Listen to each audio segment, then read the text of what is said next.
Hola, ¿cómo están? Espero se encuentren muy bien desde el lugar donde nos ven y nos escuchan.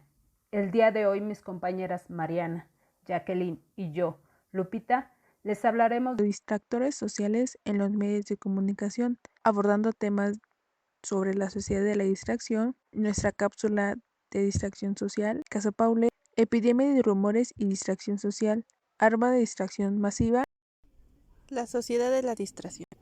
Anteriormente, el mundo era concebido de una forma bastante diferente a lo que se proyecta en la actualidad. Se tiene la concepción de que la población tenía mucho más tiempo, la vida era menos acelerada y podían realizar diversas actividades aparte de solo trabajar.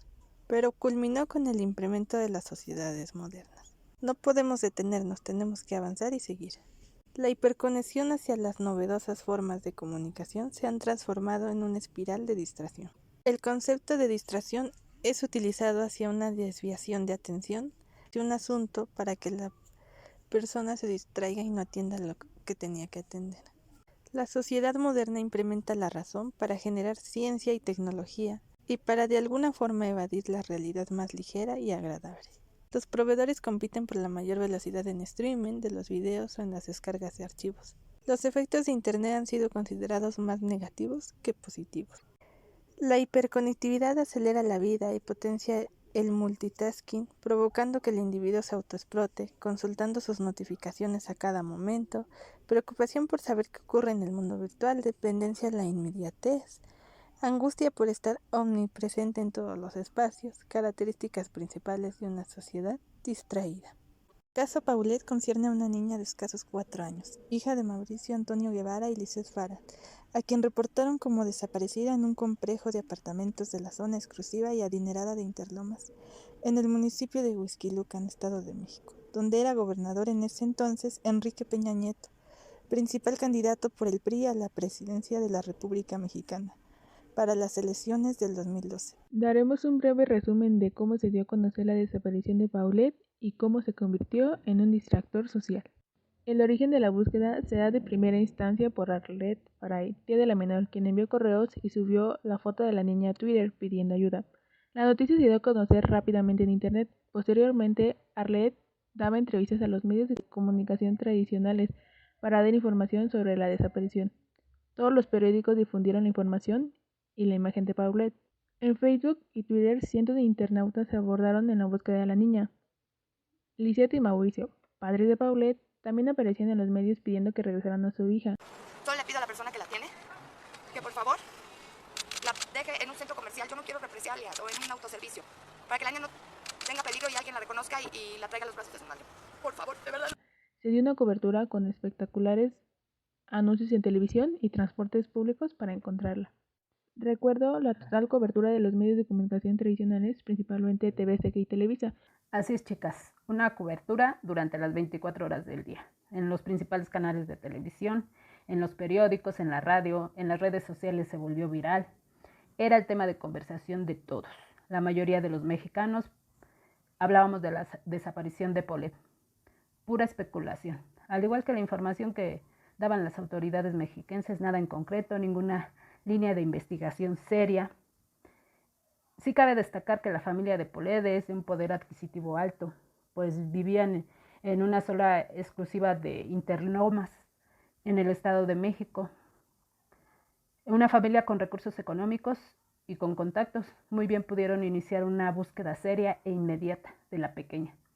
Lo único que habían eran datos manipulados, otros que se omitían. Funcionarios públicos y policías se tuvieron que ver involucrados porque la cobertura de los medios fue amplia, pero sin ninguna línea de investigación seria. Y pues ahí nos pudimos dar cuenta que el poder adquisitivo y los contactos pues no sirvieron de mucho. Así es, Lupita, pero es importante saber cómo es que se fueron dando los hechos para saber el contexto de aquel entonces. El caso Paulette duró casi 2 meses. Empezó el 22 de marzo cuando Lizeth Farad y Mauricio Guevara reportaron su desaparición y terminaría hasta el viernes 21 de mayo, día en que las autoridades cerraron la investigación. El domingo 21 de marzo del 2010, esa noche, Paulette llegó de Valle de Bravo a su casa, ubicada en Huixquilucan, acompañada de su hermana y su papá, Mauricio Guevara. La madre de las pequeñas, Lizeth Farad, esperaba su llegada para arroparlas y prepararlas para dormir. Así lo hizo, fue el último día que vio a la pequeña Paulette. Lunes 22 de marzo por la mañana, Erika, una de las dos niñeras de Paulette, acudió a despertarla para llevarla a la escuela y se dio cuenta de su desaparición. Avisó a la señora Lisette y comenzó la búsqueda en el edificio ubicado en la calle de Hacienda del Cuervo.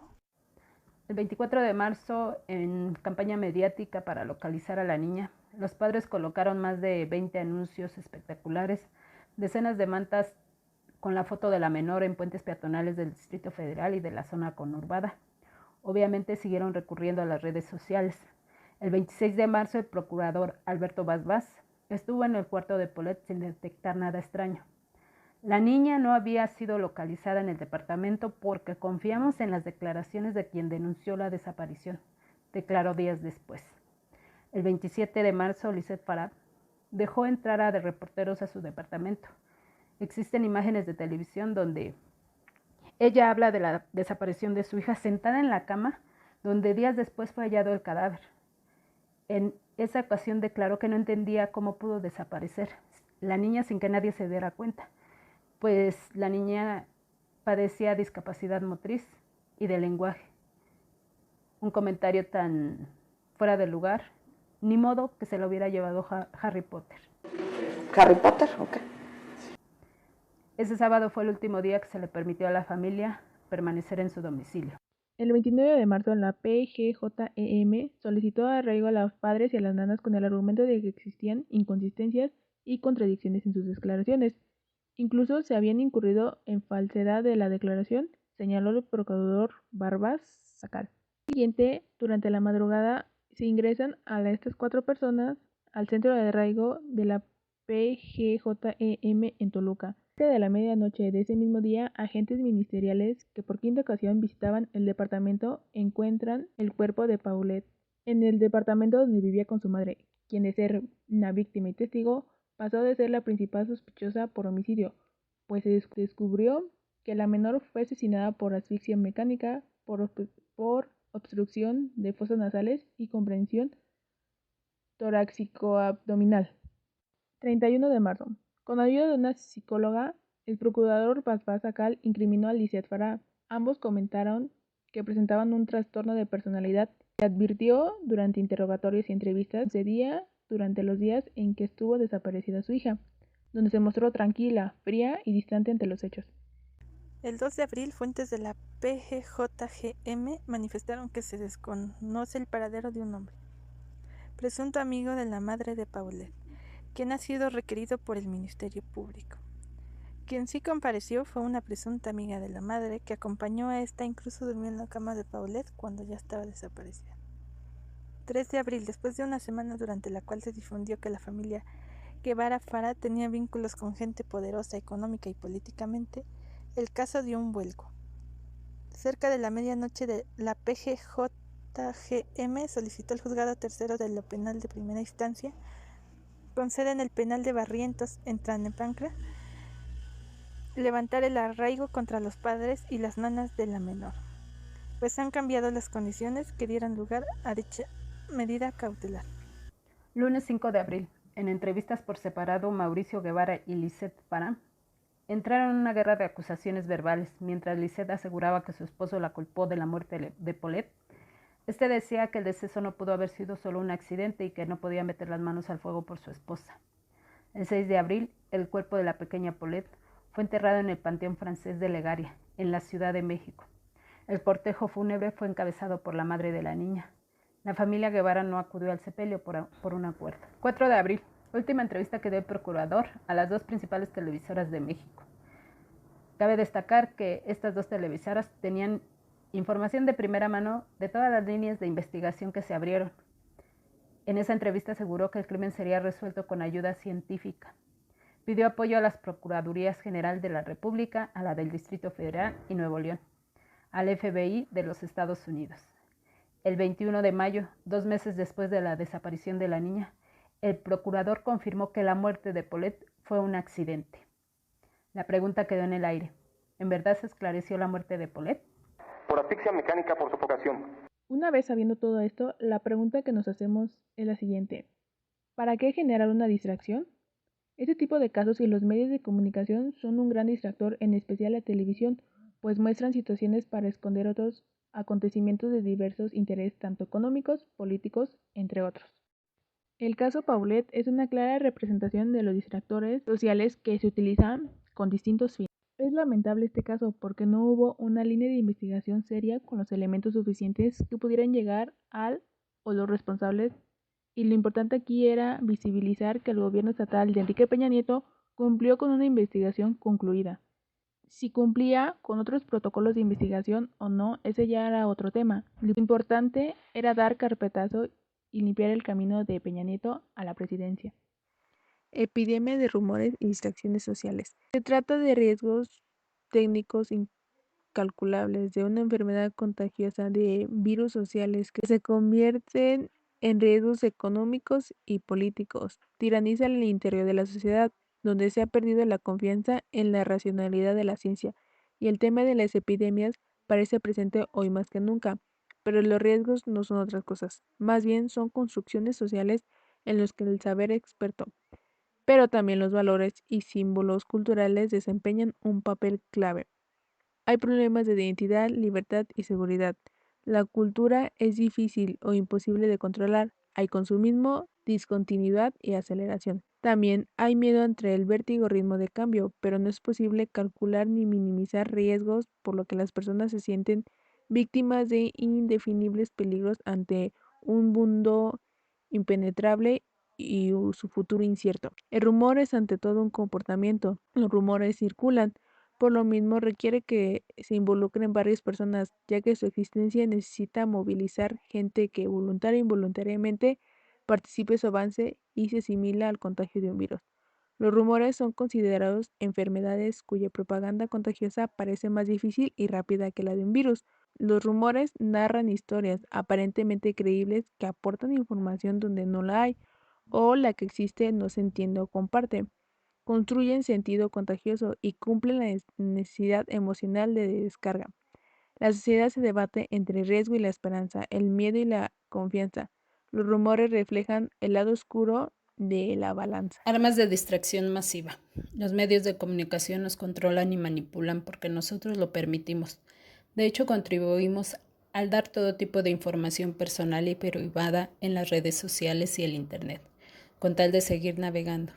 Cada vez nos controlan y nos distraen más, y lo seguirán haciendo hasta convertirnos en humanos sin personalidad ni pensamientos propios, influenciándonos en beneficio de unos cuantos. Con sus métodos controlan la información de manera positiva o negativa para que aceptemos la violencia, la intolerancia, las guerras, y cuando les conviene nos hacen nacionalistas, nos distraen con información poco relevante, pero sí escandalosa, información engañosa, que si se hace viral ya es noticia.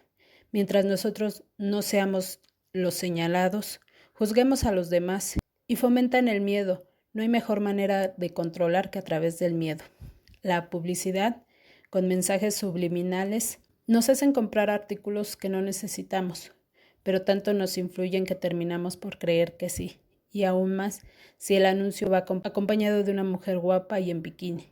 Y después se sientan a analizar temas como la prostitución, la violencia, la pornografía. Así de hipócrita llegan a ser los medios de comunicación, porque siempre será mejor tenernos adormecidos, anestesiados de la realidad que vivimos, como la pobreza, el racismo, la misoginia, y terminamos por aceptarlo todo como normal. Y vamos con la corriente aún y cuando ésta nos conduce a la muerte y a la destrucción. Es el ciudadano perfecto, sin opciones ni rebeldía. Conclusiones. Debemos ser cuidadosos con lo que vemos, lo que compartimos, no ser uno más de los que comparten información sin verificarla, sin confirmar su fuente, preguntándonos qué tanto bien o mal podemos contribuir al compartir una información, una imagen. Tenemos que retomar el control, ser nosotros los que les digamos a los medios de comunicación qué nos interesa ver y escuchar, que seamos informados oportuna y verazmente sobre lo que queremos saber, y no que sean ellos quienes dirigen nuestros gustos, intereses y hasta necesidades. Dejemos de consumir productos, programación, música chatarra que nubla la mente. En la medida que dejemos de consumir, ellos verán que ya no es negocio y poco a poco nos ofrecerán calidad, no cantidad, y así podremos retomar nuestro autocontrol. Como sugerencia para evitar los distractores, podríamos silenciar las notificaciones o apagar el celular cuando realizamos actividades escolares, laborales o del hogar. Y con esto, Jacqueline, Lupita y yo los invitamos a reflexionar que es indispensable estar informados de diferentes fuentes para tener conocimientos elementales, educarnos, culturalizarnos para discernir la información dependiendo de quién las proporciona para poder distinguir entre lo real o lo fabricado, lo objetivo y subjetivo, para no ser parte de la manipulación mediática de donde sea que ésta venga. Esperamos que haya sido de su agrado y recuerden escucharnos en nuestras próximas transmisiones. Hasta luego. Hasta pronto. Hasta pronto.